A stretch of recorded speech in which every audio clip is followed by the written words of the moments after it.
ವಿದ್ಯಾರ್ಥಿ ಅಂತ. ಮಕ್ಕಳಿಗೆ 1ನೇ ಕ್ಲಾಸಿಂದ 10ನೇ ಕ್ಲಾಸ್ನವರೆಗೆ ಕಲಿತಂಥ ಶಾಲೆ, ಪ್ರಾಥಮಿಕ ಶಾಲೆ ಮತ್ತು ಹೈಸ್ಕೂಲು ತುಂಬ ಪ್ರೀತಿ ಇರುವಂಥ ಶಾಲೆ. ಅವರ ಜೀವಮಾನದ ಇಡಿಯಲ್ಲಿ ಅಲ್ಲಿ ಏನಾದರೂ ಫಂಕ್ಷನ್ ಅಥವಾ ಏನಾದರೂ ಸೇವೆ ಕೊಡಲಿಕ್ಕೆ ಇದ್ದರೆ ಖಂಡಿತವಾಗಿ ಅವರು ಮುಂದೆ ಬರ್ತಾರೆ. ಯಾಕಂದರೆ 11th ನಂತರದ್ದು ಎಲ್ಲ ಹೋಗೋದು ದೊಡ್ಡ ದೊಡ್ಡ ಶಾಲೆಗೆ, ಅಲ್ಲಿ ಎಷ್ಟು ಕೊಟ್ಟರೂ ಅದು ತೀರಾ ಕಡಿಮೆ. ಇಂಥ ಶಾಲೆಯಲ್ಲಿ ನಾನು ನನ್ನ ಲೆಕ್ಕದಲ್ಲಿ 89 ವರ್ಷದ ನಾನು ವಿದ್ಯಾರ್ಥಿ ಕಾಣ್ತದೆ. ನಮ್ಮ ಕಮಲಾಕರ್ ಸರ್ ಇದ್ದಾರೆ, ನನಗೆ ಕಲಿಸಿದರಲ್ಲಿ ಈಗ. ಹೌದು, ಕಮಲಾಕರ್ ಸರ್ ಒಬ್ಬರು ಇಲ್ಲಿದ್ದಾರೆ. ಸರ್ ನಿಮಗೆ ವಂದಿಸುತ್ತಾ, ಹಾಗೂ ಈ ಸಂದರ್ಭದಲ್ಲಿ ನಾನು 3 ವರ್ಷ ಈ ಶಾಲೆಗೆ ಬಂದಾಗ ಈ ಬಿಲ್ಡಿಂಗ್ ಇರಲಿಲ್ಲ ಉದಯಣ್ಣ. ಅಲ್ಲಿ ಒಂದು 2-3 ರೂಮ್ ಇತ್ತು. ನಮ್ಮ ಪಾಲಿಗೆ ಅವರು ತಂದೆಗೆ ಸಮಾನ ಆದವರು. ನಾವು ಯಾವಾಗಲೂ ಈಗಲೂ ಅವರು ರಿಟೈರ್ಡ್ ಆದರೂ ಕೂಡ ನಾವು ಹೆಡ್ ಮಾಸ್ಟರ್ ಅಂತ ಕಳಿಸೋದು. ಈಗ ನಾನು ಉದಯಣ್ಣನ ಹೇಳಿದೆ, ಸುಂದರ್ ರಾವ್ ಅವರು ನಾವು ಇರುವಾಗ ಇಲ್ಲಿ ಹೆಡ್ ಮಾಸ್ಟರ್ ಆಗಿದ್ದರು. ನಾವು ಇಲ್ಲಿ ತುಂಬ ಮಣ್ಣು ಗುಡ್ಡ ಎಲ್ಲ ಇತ್ತು ಈ ಸ್ಥಳದಲ್ಲಿ ಕೂಡ. ಒಂದು 2 ಪೀರಿಯಡ್ ಆದಮೇಲೆ ಒಂದು 10 ನಿಮಿಷ ಫ್ರೀಯಾಗಿ ಇರ್ತದೆ. ಆಗ ಒಂದು 4 ಬುಟ್ಟಿ ಇಲ್ಲಿಂದ ತಗೊಂಡು ಅಲ್ಲಿ ಹಾಕು ಮಾರೆ, 4 ಬುಟ್ಟಿ ಹಾಕುವಂಥ ಒಂದು ನಾವೆಲ್ಲ ದುಡಿದಂಥ ಈ ಶಾಲೆ. ಈಗ ನಮ್ಮ ವೇದಿಕೆಯಲ್ಲಿ ನಮ್ಮೆಲ್ಲರ ಆತ್ಮೀಯರು, ನನ್ನ ಮಾವನ ತುಂಬ ಗೆಳೆಯ ನಮ್ಮ ರಾಘಣ್ಣ ಅವರಿದ್ದಾರೆ. ಯಾವಾಗಲೂ ಕಾಂತವರೆಗೆ ಬಂದರೆ ಅವರ ಮನೆಗೆ ನಾವು ಹೋಗೋದು ಒಂದು ರಿಯಾಯಿತಿ ಆಗಿದೆ. ರಾಘಣ್ಣ ಇದ್ದಾರೆ. ಮತ್ತು ನನ್ನ ಅಣ್ಣನಿಗೆ ಸಮಾನವಾದವರು. ನಾವು ಯಾವಾಗಲೂ ಹೇಳೋದುಂಟು, ನನ್ನ ಕಸಿನ್ ಉದಯ್ ಶೆಟ್ಟಿ ಮುನಿಯಾಲು ಯಾರು ಕೇಳಿದರೆ ನನ್ನ ಕಸಿನ್ ಎಂಗೆಲ್ಲ ಇಲ್ಲದಾರೆ ಅಂತ ಹೇಳೋದುಂಟು. ಯಾಕೆಂದರೆ ಸುಮಾರು 20-25 ವರ್ಷದಿಂದ ಉದಯಣ್ಣ ನಾನು ಪರ್ಸನಲಾಗಿ ತುಂಬ ಒಳ್ಳೆಯ ಒಂದು ನಾನು ಅವರ ಅಭಿಮಾನಿ ಹೌದು, ಹಿತೈಷಿ ಹೌದು. ನಾನು ಅವರ ತಮ್ಮನಾಗೆ. ಯಾಕೆಂದರೆ ಇವತ್ತಿನ ಈ ಒಂದು ಪ್ರೋಗ್ರಾಮಲ್ಲಿ 3 ಸಂಸ್ಥೆಯವರು ಒಟ್ಟಿಗೆ, ಒಂದು ಉದಯಣ್ಣನದ್ದು ಚಾರಿಟೇಬಲ್ ಟ್ರಸ್ಟ್, ಮತ್ತೊಂದು ಅಮೃತ ಹಸ್ತ ಕಾಂತಾವರ, ಮತ್ತೊಂದು ಉದಯ್ ಶೆಟ್ಟಿ ಮುನಿಯಾಲು ಅಭಿಮಾನಿ ಬಳಗ ಅಂತ ಹಾಕಿದ್ದಾರೆ. ಯಾಕೆಂದರೆ ನನಗೆ ಹೈಸ್ಕೂಲಲ್ಲಿ ಪ್ರೋಗ್ರಾಮ್ಗೆ ಲಾಸ್ಟ್ ಇಯರ್ ಕೂಡ ನನ್ನನ್ನು ಇನ್ವೈಟ್ ಮಾಡಿದರು, ಅದರ ಮೊದಲು ಕೂಡ ಮಾಡಿದರು.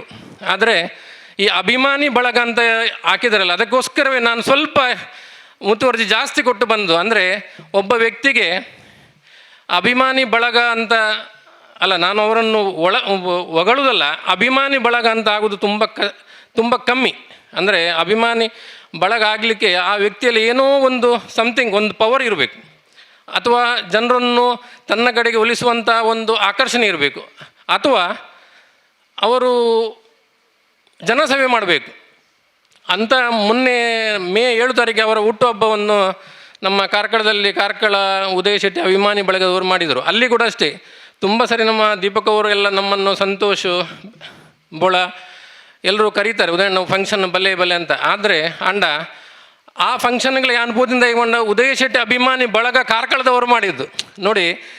ಎಷ್ಟೊಂದು ಒಳ್ಳೆಯ ಕೆಲಸ ಅಭಿಮಾನಿ ಬಳಗದವರು ಮಾಡ್ತಾರೆ. ಅಂದರೆ ಬೆಳಿಗ್ಗೆ 9:30 ಗಂಟೆಯಿಂದ ಸಾಯಂಕಾಲ 4:30-5 ಗಂಟೆವರೆಗೆ ಇದು ರಕ್ತದಾನ ಶಿಬಿರ ಇತ್ತು. ಸುಮಾರು 85-90 ಯೂನಿಟ್ ರಕ್ತದಾನ ಆಗಿದೆ. ಮತ್ತು ಕಣ್ಣಿನ ಚಿಕಿತ್ಸೆ ಇತ್ತು, ಸ್ತ್ರೀಯರಿದ್ದು ಟೆಸ್ಟ್ ಎಲ್ಲ ಇತ್ತು, ತುಂಬ ಇತ್ತು. ಮತ್ತು 27-28 ಹೈಸ್ಕೂಲಿನ 100% ಬಂದಂಥ ವಿದ್ಯಾರ್ಥಿಗಳು ಅಥವಾ ಹೆಡ್ ಮಾಸ್ಟರನ್ನು ಅಥವಾ SDM ಅವರನ್ನು ಕರೆದು ಅವರಿಗೆ ಧನ ಸಹಾಯ ಮಾಡಿದ್ದಾರೆ. ಇಂಥ ಒಳ್ಳೆಯ ಕೆಲಸವನ್ನು ಒಬ್ಬ ಅಭಿಮಾನಿ ಬಳಗದವರು ಮಾಡ್ತಾರೆ ಅಂದರೆ ತುಂಬ ವಿಶೇಷ. ನಾನು ಕಾರ್ಕಳ ತಾಲೂಕಲ್ಲಿ ಯಾರಿಗೂ ಇಂಥ ದೊಡ್ಡ ಒಂದು ಅಭಿಮಾನಿ ಉಳ್ಳ ವ್ಯಕ್ತಿಯನ್ನು ನಾನು ಕಾಣಲಿಲ್ಲ. ಅದಕ್ಕೋಸ್ಕರ ನಾನು ಈ ಸಂದರ್ಭದಲ್ಲಿ ನನ್ನ ಶಾಲೆಯಲ್ಲಿ ಹೇಳ್ತೇನೆ, ನಾನು ಒಬ್ಬ ಉದಯಣ್ಣನ ತುಂಬ ದೊಡ್ಡ ಅಭಿಮಾನಿ. ಅದಕ್ಕೆ ಅವರು ರಾಜಕೀಯದಲ್ಲಿ ಇರದೇ ಇರಲಿ, ಅದು ನನಗೆ ಅದೇನು ನನ್ನ ಲೆಕ್ಕದಲ್ಲಿ ಬರುವುದಿಲ್ಲ. ನಾನೊಬ್ಬ ಅಭಿಮಾನಿ ಅವರು. ಯಾಕೆಂದರೆ ಅವರು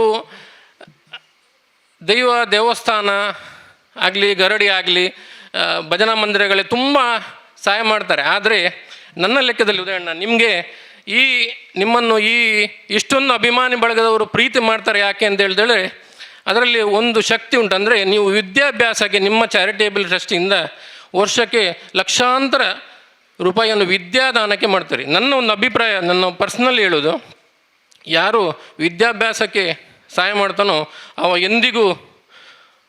ಎಂದಿಗೂ ಹಾಳಾಗೋದಿಲ್ಲ. ಅವನ ಮನಸ್ಸು ತುಂಬ, ಅವನಿಗೆ ಅಭಿಮಾನಿಗಳು ಅಥವಾ ಅವನ ಹಿತೈಷಿಗಳು ತುಂಬ ಬೆಳೀತಾರೆ. ಯಾಕೆಂದರೆ ಎಲ್ಲದರಲ್ಲಿ ನನಗೆ, ಅಂದರೆ ನಾನು ಒಂದು ಟಿ ವಿಯಲ್ಲಿ ಒಂದು ಪ್ರೋಗ್ರಾಮ್ ನೋಡಿದಾಗ, ನಾನು ಹಿಂದೆ ಕೂಡ ಹೇಳಿದ್ದೇನೆ, ಒಂದು ಪ್ರೋಗ್ರಾಮಲ್ಲಿ ನೋಡಿದಾಗ ಸುಮಾರು ಒಂದು 4-5 ಜನ ಸ್ವಾಮಿಗಳು ಕೂತು ಮಾತಾಡ್ತಾರಂತೆ. ಮಾತಾಡುವಾಗ ಅವರಿಗೊಂದು ವಿಷಯ ಕೊಡ್ತಿದ್ದಾರೆ, ಸಬ್ಜೆಕ್ಟ್. ಅದರಲ್ಲಿ 2 ಇತ್ತು, ಅನ್ನದಾನ ಮೇಲೂ ಅಥವಾ ವಿದ್ಯಾದಾನ ಮೇಲೂ ಅಂತ 2 ವಿಷಯವನ್ನು ಕೊಟ್ಟಿದ್ದರು. ಅದರಲ್ಲಿ ಎಲ್ಲರೂ ಹೇಳಿದರು ಅನ್ನದಾನವೇ ಮೇಲು. ಯಾಕೆಂದರೆ ಅನ್ನದಾನದಲ್ಲಿ ಒಬ್ಬನಿಗೆ ಸಾಕುವಂಥ, ನನಗೆ ಹೊಟ್ಟೆ ತುಂಬಿತು, ನನಗೆ ಸಾಕುವಂತ ಹೇಳುವಂಥ ಒಂದೇ ಒಂದು ವಿಷಯ ಅಂದರೆ ಅನ್ನದಾನ. ಅದಕ್ಕೆ ಕಣಿಯೂರು ಮಠದವರು ಅವರ ಸರದಿ ಬಂದಾಗ ಅವರೊಂದು ಮಾತು ಹೇಳ್ತಾರೆ, ನನ್ನ ಲೆಕ್ಕದಲ್ಲಿ ಅನ್ನದಾನೇ ಮೇಲು ಅಲ್ಲ, ವಿದ್ಯಾದಾನ ಮೇಲು ಅಂತ. ವಿದ್ಯಾದಾನ ಏನುಂಟು ಅದೇ ಮೇಲು ಅಂತ ಹೇಳ್ತಾರೆ. ಅದಕ್ಕೆ ಎಲ್ಲರೂ ಸರ್ಪ್ರೈಸ್ ಆಗಿ ಅಷ್ಟರಿಂದ ಕೇಳ್ತಾರೆ, ಯಾಕೆ ಸ್ವಾಮಿಗಳೇ ಅಂತ. ಅದಕ್ಕೆ ಹೇಳ್ತಾರೆ, ಅನ್ನದಾನದಲ್ಲಿ ನೀವು ಅನ್ನದಾನ ಮಾಡಿದರೆ 1 ಹೊತ್ತು 2 ಹೊತ್ತು ಒಂದು ಮನುಷ್ಯನ ಹೊಟ್ಟೆ ತುಂಬೋದು ನೀನು. ಆದರೆ ನೀನೊಂದು ಸರಿಯಾಗಿ ವಿದ್ಯಾದಾನಕ್ಕೆ ಪ್ರೋತ್ಸಾಹ ಕೊಟ್ಟರೆ, ಒಂದು ಮಗು ಒಂದು ಕುಟುಂಬದಲ್ಲಿ ಒಳ್ಳೆಯ ವಿದ್ಯಾಭ್ಯಾಸ ಮಾಡಿ ಒಳ್ಳೆಯ ಕೆಲಸಕ್ಕೆ ಹೋಗಿ ಆ ಮಗು ಅವನು ಸಂಪಾದನೆ ಮಾಡಿದಂಥ ಹಣದಲ್ಲಿ ತಂದೆ, ತಾಯಿ, ತಂಗಿ, ಅಕ್ಕ ಸುಮಾರು ಕನಿಷ್ಠ ಅಂದ್ರೆ 5 ಜನರಿದ್ದು ಹೊಟ್ಟೆ ತುಂಬ್ತಾನಂತೆ. ಅದಕ್ಕೋಸ್ಕರ ಅವ್ರು ಹೇಳ್ತಾರೆ ವಿದ್ಯಾದಾನವೇ ಮೇಲು ಅಂತ ಹೇಳ್ತಾರೆ. ಅದಕ್ಕೋಸ್ಕರ ನಾವು ಹೇಳೋದು, ಯಾವಾಗಲೂ ನಾವು ಹೇಳೋದುಂಟು, ಎಲ್ಲರೂ ಕೂಡ ವಿದ್ಯಾಭ್ಯಾಸಕ್ಕೆ ಜಾಸ್ತಿ ಪ್ರೋತ್ಸಾಹ ಕೊಡಬೇಕು. ಅದು ಕೂಡ ನಮ್ಮ ಇಂಥ ಹಳ್ಳಿ ಪ್ರದೇಶದಲ್ಲಿ ಇರುವಂಥ ಶಾಲೆಗಳಿಗೆ ನಾವೆಲ್ಲರೂ ಪ್ರೋತ್ಸಾಹ ಕೊಡಬೇಕು ಅಂತ ನಾನು ಈ ಸಂದರ್ಭದಲ್ಲಿ ನಿಮ್ಮಲ್ಲೆಲ್ಲರಲ್ಲಿ ವಿನಂತಿ ಮಾಡುತ್ತಾ, ವೇದಿಕೆಯಲ್ಲಿ ನಮ್ಮ ಅಮೃತಾಸ್ತದ ಅಧ್ಯಕ್ಷರಿದ್ದಾರೆ ಕೋಟ್ಯಾನ್ನವರು, ನಮ್ಮ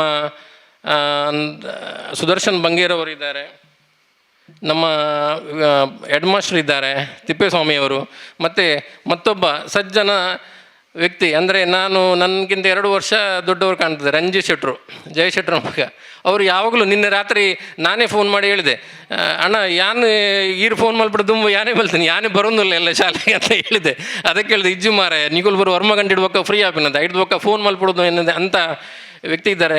ಮತ್ತೊಂದು ಈ ಸಂದರ್ಭದಲ್ಲಿ ಸರ್, ನಾನು ಈ ಶಾಲೆಯಲ್ಲಿ ಒಬ್ಬ ಲಾಸ್ಟ್ 2-3 ತಿಂಗಳು ಮೊದಲು ರಿಟೈರ್ಡ್ ಆದಂಥ ನಮ್ಮೊಬ್ಬರು ಸರ್ ಇದ್ದಾರೆ.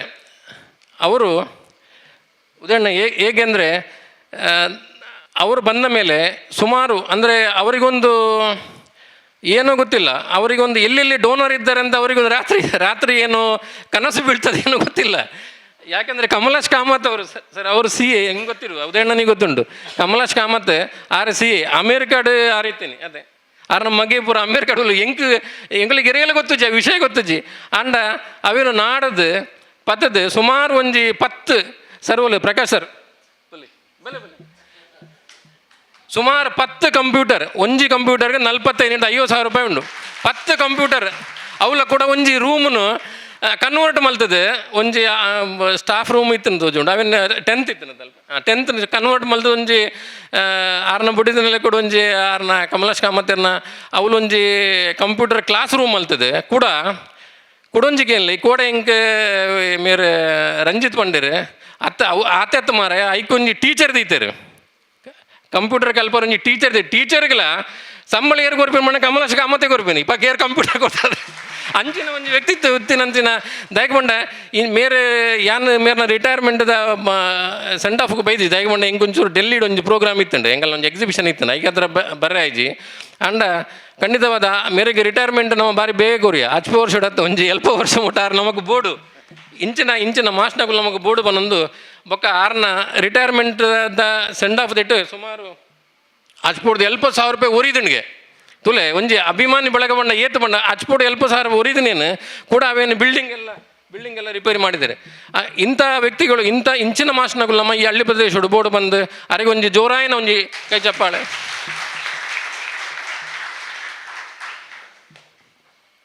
ಅದೇ ರೀತಿ ನಾವೆಲ್ಲರೂ ಮಕ್ಕಳಿಗೆ ನಾನು ಜಾಸ್ತಿ ಹೇಳಲಿಕ್ಕೆ ಹೋಗೋದಿಲ್ಲ, ಯಾಕೆಂದರೆ ಮಕ್ಕಳಿಗೆಲ್ಲ ನಮಗಿಂತ ಜಾಸ್ತಿ ನಮ್ಮ ವಿದ್ಯಾರ್ಥಿಗಳಿಗೆ ಗೊತ್ತಿರ್ತದೆ.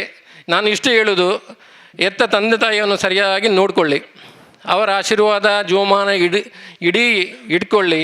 ಮತ್ತು ನಮಗೆ ಬರೀಲಿಕ್ಕೆ ಓದಲಿಕ್ಕೆ ಕಲಿಸಿದಂಥ ಗುರು ಹಿರಿಯರನ್ನು ಯಾವಾಗಲೂ ಸಿಕ್ಕಿದರೆ ಅವರಿಗೊಂದು ಕಾಲಿಗೆ ಅಡ್ಡ ಬೀಳಿ. ಮತ್ತು ನಾನು ಒಂದು ಹೇಳೋದುಂಟು, ಇವತ್ತು ನೋಡಿ ಉದಯಣ್ಣನ ಚಾರಿಟೇಬಲ್ ಟ್ರಸ್ಟಿಂದ ಎಲ್ಲ 50-60 ಮಕ್ಕಳಿಗೆ ಪುಸ್ತಕ ಕೊಟ್ಟರು. ನಾವೊಂದು ಚಿಕ್ಕ ಯೂನಿಫಾರ್ಮ್ ಕೊಟ್ಟೆವು. ಮತ್ತು ನಮ್ಮ ಅಮೃತ ಹಸ್ತದಿಂದ ಛತ್ರಿ ಎಲ್ಲ ಕೊಟ್ಟಿದ್ದಾರೆ. ಸುಮಾರು ಮಕ್ಕಳೇ 1 ಲಕ್ಷದ ಮೇಲೆ ಇರ್ಬೋದು, ಟೋಟಲ್ 1 ಲಕ್ಷಕ್ಕಿಂತ ಕೂಡ ಮೇಲೆ ಇರ್ಬೋದು. ಇಂಥ ಒಂದು ದೊಡ್ಡ ಮೊತ್ತದ ವಸ್ತುವನ್ನು ನಿಮಗೆಲ್ಲ ಕೊಟ್ಟರು. ಅಂದರೆ ನೀವು ಯಾರು ತಿಳ್ಕೊಳ್ಬೇಡಿ, ಅದು ಫ್ರೀಯಾಗಿ ಅಂತ. ನಾನು ಕೂಡ 8-10 ಗಂಟೆ ಕೆಲಸ ಮಾಡಿ ನನ್ನ ಫ್ಯಾಕ್ಟ್ರಿಯಲ್ಲಿ ಕೆಲಸ ಮಾಡಿ ಬರೋದು. ಉದಯಣ್ಣ ಕೂಡ ಅಷ್ಟೇ, ಇಷ್ಟೆಲ್ಲ ಬ್ಯುಸಿ ಇರುವಾಗ ಕೂಡ ಅವರ ವೈಯಕ್ತಿಕವಾಗಿ ಅವರಿಗೆ ಮೊನ್ನೆ ನಮ್ಮ ಗಿರೀಶ್ ತೆಳ್ಳಾರವರು ಒಂದು ವೇದಿಕೆಯಲ್ಲಿ ಹೇಳಿದರು, ಉದಯಣ್ಣಗೆ ಅವರು ಪ್ರೊಫೆಷನಲ್ ಸಿವಿಲ್ ಇಂಜಿನಿಯರ್, MIT ಕಲ್ದಿನಿ, ಬೊಕ್ಕ ಸ್ಟ್ರಕ್ಚರಲ್ ಆರ್ ಸ್ಪೆಷಲೈಸ್ಡ್, ಬೊಕ್ಕ ಅರೆಗೆ ಬೊಡನಾಥ ದೇವರು ಆರ್ನ ಅಪ್ಪಮ್ಮನ ಆಶೀರ್ವಾದಡು ಆರ್ನ ಊರ್ದಕಲ ಆಶೀರ್ವಾದ ಅರೆಗೆ ಬೊಡನಾಥ ಸಂಪಾದನೆ ಉಂಡು. ಅರೆಗೆ ಒಂದು ಜನಸೇವೆ ಬೋಡೊಂದು ಜಿದಾಗಿ ಬಂಡ ಮಸ್ತ್ ಜನ ಹೆಂಗೊಲ್ಲ ತೂತ ದೊಡ್ಡ ತಗೊಳ್ಳು. ದುಬೈಡ್ ಒಂಜಿ ಫಾರ್ಮ್ ಹೌಸು, ಲಂಡನ್ ಒಂಜಿ ಫಾರ್ಮ್ ಹೌಸು, 15 ದಿನ ದುಬೈಡ್, 10 ದಿನ ಅಮೇರಿಕಾಡ್, 4 ದಿನ ಕೆನಡ ಗುಲ್ದು ಬರ್ಪಿನ ಕೊಲ್ಲುಲ್ಲೇರು, ಆರಾಮಡು ಉಳ್ಳೇರು. ಊರುಡು ಒಂಜಿ 10 ದಿನ ಕೊಲ್ಲುವರು ಪೋಪೇರು. ಅಂಚನ ಜೀವನ ಉದಯಣ್ಣಗೆ ಮಲ್ಪೊಲಿ, ಏತ್ತ ಬೋಡನ್ನು ಮಲ್ಪೊಲಿ. ಅರಿಗೆ ಅಂಡ ಜನಕ್ಕುಲ್ಲ ಒಂಜಿ ಸೇವೆ ಮಲ್ಪನ. ಯಾನು ಸುಮಾರು ಸಾರಿ ಅರಿಗೆ ಯಾನು ಇಂಚನಕ್ಕೆ ಉದಯಣ್ಣ ಇರು ರಾಜಕೀಯ ಹತ್ರ ದ್ಯಾಗ ಬರ್ತಾರೆ, ಇರಿಗೆ ಬೇತೆ ಪೂರ ಈತು ಪೂರ ಇರು ದಾನ ಧರ್ಮ ಪುರ ಮಲ್ಪ ರಾಜಕೀಯ ದ್ಯಾಗ ಬೋಡುತ್ತಂಡು ಇರಿಗೆ ದ್ಯಾಗಿ ಬಂಡ ರಾಜಕೀಯ ಬತ್ತಂಡ ಒಂಜಿ ಸುರೂತ ಎಂಗಳಿಗೆ ಒಂಜಿ VS ಆಚಾರ್ಯವರ ಪಂತಿನ ನೆನಪಿತ್ತೇನೆ. ಉದಯಣ್ಣ ರಾಜಕೀಯ ಬರ್ಪಿನ ಮಲ್ಲೆತ್ತು ಅಂಡ್ ಆರೋಗ್ಯ ನಿಕ್ ಸರಿಗಟ್ಟು ದೀರೆತ್ತಂಡ ರಾಜಕೀಯ ಹಿಡಿದು ಒಂಚೂರು ದೂರ ಒಪ್ಪೋಡು ಬಂದು ಏರು ರಾಜಕೀಯಗೂ ಜಾಸ್ತಿ ಅದು ಇಂಟ್ರೆಸ್ಟ್ ಮಲ್ಪೆ. ಆರೋಗ್ಯ ಏಪಲಕ್ಕೇನು ಉದಯಣ್ಣ ಎಂಚೊಲ್ಲರು ಇರು ತೋರಾತಾರೆ ಸಪುರಾತ ದಯಗೊಂಡ ಆರೋಗ್ಯ ಇರಗೆ ಸರಿಗಟ್ಟು ಬೋಡ ದಯಗೊಂಡ ಕೆಲವು ಜನ ಕೊಂಚಿ ದೊಡ್ಡ ಮಲ್ಪನ ಮರಲುಪ್ಪುಣು ರಾಜ್ಯಕ್ಕೆ ಬರ್ಬೇಕು ಗೊತ್ತು ನಾವು ಯಾನೆ ಆಯ್ತಾ ಹೆಚ್ಚು ಜಾಸ್ತಿ ಪಾತ್ರೆ ದೊಡ್ಡ ಮಲ್ಪನ ಬಾರಿ ಮರಲ್ಲ ಐಕ್ಯತ್ರೇ ಬರ್ತೀನಿ ಮೇರೆಗೆ ಅಂಚದ್ ಮೇರೆಗೆ ಬೋಡ್ದಿನಾಥ ದೊಡ್ಡ ರಾಜಕೀಯ ಬರೋಡು ದುಂಬೆ ಮೇರಡ ಬೋಡ್ದಿನಾಥ ದೊಡ್ಡ ಉಂಡು ಆರು ರೆಡ್ ನಂಬರ್ ದೊಡ್ಡತ್ತು ಆರು ಬೆನ್ನಿನ ದೊಡ್ಡ ಆರಡ ಎಕ್ಸ್ಪೋರ್ಟ್ ಕಂಪನಿ ಉಂಡು ಆರಡ ಕ್ರಷರ್ ಉಂಡು ಆರಡ ಬಿಸ್ನೆಸ್ ಉಂಡು PW ಕಾಂಟ್ರಾಕ್ಟ್ಸ್ ಆಂಡಲ್ಲ ರಾಜಕೀಯಗೂ ಯಾನು ಸುಮಾರು ಸರಿ ಕೇಂದ್ರನೇ ಉಂಡು ರಾಜಕೀಯಗೂ ಅದ್ರ ದ್ಯಾಗ ಬತ್ತಾರಂದ ಐಕ್ ಆರು ಪಂತಿನ ಉಂಡು ರಾಜಕೀಯ ಉದಯಣ್ಣ ಏಪಲ ಸಿಸ್ಟಮ್ ಆಳು ಬಂದು ನಾವು ಪಿದೆ ಹಿಡಿದು ಕುಲ್ತುಂದೇ ಪಾತ್ರೆ ಬಲ್ಲಿ ಅವೇನು ದೂರ ಬಲ್ಲಿ ಆ ಸಿಸ್ಟಮ್ದು ಉಲಾಯಿಬೋದು ಐಟ್ ದಾದ ಆಳು ಉಂಡತೆ ಅವೇನು ಸರಿಯಾ ಪುಂಡ ಪನ್ಪಿನ ಒಂಜಿ ಪ್ರಯತ್ನ ಮಲ್ಪೊಡು ಬಂಡೇರು ಆಗೋಸ್ಕರ ಪನ್ಪಿನಿ ಉದಯಣ್ಣೆ ನಮ್ಮ ಒಂಜಿ ಜನನಾಯಕಿ ಬಂದು ನಾವು ಮಾತಾರೇನು ಚೂಸ್ ಮಲ್ದ ಬಂಡೆ ತೂಲೆ ಜೋಕ್ಲಿಗೆ ಯಾನ್ ಜೋಕ್ಲಿಗೆ ಒಂಜಿ ಕಿವಿ ಮಾತು ಪನ್ಪಿನ ಮಂಡ ಏಪಲ ಏರ್ಲ ಎಲ್ಲ ಯಾನವಡು ಅಥವಾ ಉದಯಣ್ಣವಡು ಅಥವಾ ಚಾರಿಟೇಬಲ್ ಟ್ರಸ್ಟ್ ತಗೊಳ್ಳೋಡು ಏರ್ಲವಡು ನಿಖಲಿಗೆ ಈತ ಮಾತ ವಸ್ತುನ ಕೊರಿಯರು ಅಂಡ ನಿಖಲು ಓಲೆ ಸಭೆ ಸಮಾರಂಭಡು ಓಲು ತಿಕ್ಕಂಡಲ್ಲ ಎಂಕಲಿಗೆ ಗೊತ್ತಾಗ್ಬೋದು ಎಂಕಲಡೆ ಬತ್ತದ ಒಂಜಿ ಬಂಡ ಸರ್ ಈ ರಾಣಿಯೇ ಬೈದರತ್ತೆ ಯೂನಿಫಾರ್ಮ್ ಕೊಡ್ತಾರತ್ತೆ ಸರ್ ನಡಿಬೋದು ಸರ್ ಈ ರಾಣಿ ಎಂಕಲಿಗೆ ಪುಸ್ತಕ ಕೊಡ್ತಾರೆ 2 ವರ್ಷ 3 ವರ್ಷ ಪುಸ್ತಕ ಕೊಡ್ತಾರೆ ಆತೊಂಜಿ ಪಂಡ ಯಾವ ಆತ ಪಂಡದಂಡ ಎಂಕಲು ಏತು ಬಂಗುಡು ಕೊರ್ಪೆರತ ಐಕೊಂಜಿ ನಿಕಲು ಋಣ ತೀರೈನ ಲೆಕ್ಕನೆ ಆ ಲೆಕ್ಕಡು ನಮಗೆ ಮಾತ್ರೆಗಿಲ್ಲ ದೇವರು ಎಡ್ಡೆ ಮಲ್ಪಡೋದು ನನ್ನ ಮಿತ್ತಲ ಇಂಚನೆ ಈ ಶಾಲೆಗೆ ಕೊರ್ಪಿನಂಚಿನ ಯೋಗ ನಮಗೆ ಮಾತೆ ಬರಡು ಉದಯಣ್ಣ ಏಪ ವಾ ಶಾಲೆಗೆ ಪೊಗ್ಗಿರ ವಾ ದೇವಸ್ಥಾನಕ್ಕೆ ಪೊಗ್ಗಿರ ವಾ ಗರಡಿ ಪೊಗ್ಗಿರ ಖಂಡಿತವಾದ ಅವು ನಿಧಿ ಬತ್ತಿ ಲೆಕ್ಕನೆ ಬರ್ಪುಣು ಅಂಚಾದ ಪುನಗ ಈ ಶಾಲೆಗೆ ನನಾತ ಈ ಶಾಲೆಗೆ ಜೋಕಲು ಜಾಸ್ತಿ ಆವದು ಎಂಗಲ್ನ ಹಳೆ ವಿದ್ಯಾರ್ಥಿ ಸಂಘ ಬೊಕ್ಕ ಚಾರಿಟೇಬಲ್ ಟ್ರಸ್ಟ್ ಹಿಡಿದು ಮಾತ ಏತಾಪನ ಆತ ಸಹಾಯ ಮಲ್ಪ ಪನೊಂದು ಅವಕಾಶ ಮಲ್ತಿಗೂ ನನಗೆ ಮಾತ್ರಲ್ಲ ಒಂದನೇ ಧನ್ಯವಾದ.